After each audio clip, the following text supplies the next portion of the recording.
अदिति को पुरानी एंटीक चीजें बहुत पसंद थीं। एक दिन उसे एक बड़ा पुराना शीशा मिला। उसकी खूबसूरती देखते ही बनती थी, पर जिस तरह से वो चमक रहा था उसमें कुछ अजीब सा था। उसने सोचा इसे अपने बेडरूम में रख लेती हूँ, और शुरुआत में तो सब ठीक ठाक रहा, लेकिन जल्द ही चीजें अजीब होने लगी। अदिति ने अपने रिफ्लेक्शन में अजीब हरकतें देखना शुरू कर दी। उसका शैडो मानो जिंदा हो गया था।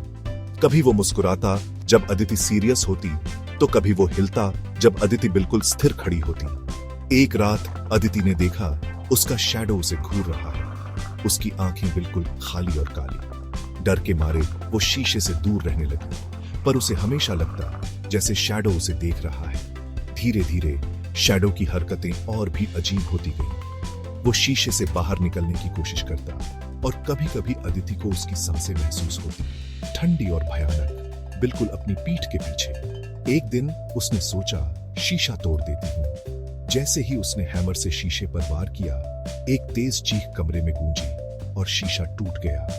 पर टूटे हुए शीशे के टुकड़ों से उसका शैडो बाहर निकला और उस पर झपटा। वो अदिति को टूटे हुए टुकड़ों में खींच ले गया। अगली सुबह अदिति की लाश उसके बेडरूम में मिली, पर उसका शैडो कहीं नहीं था। कहते हैं उसका शैडो अब भी टूटे हुए शीशे के टुकड़ों में कैद है, किसी के शीशा छूने का इंतजार कर रहा है, और जब कोई छूता है तो वो उसे भी अंदर खींच लेता है। सावधान रहें और याद रखना, कुछ रिफ्लेक्शंस नहीं देखने में ही भलाई है।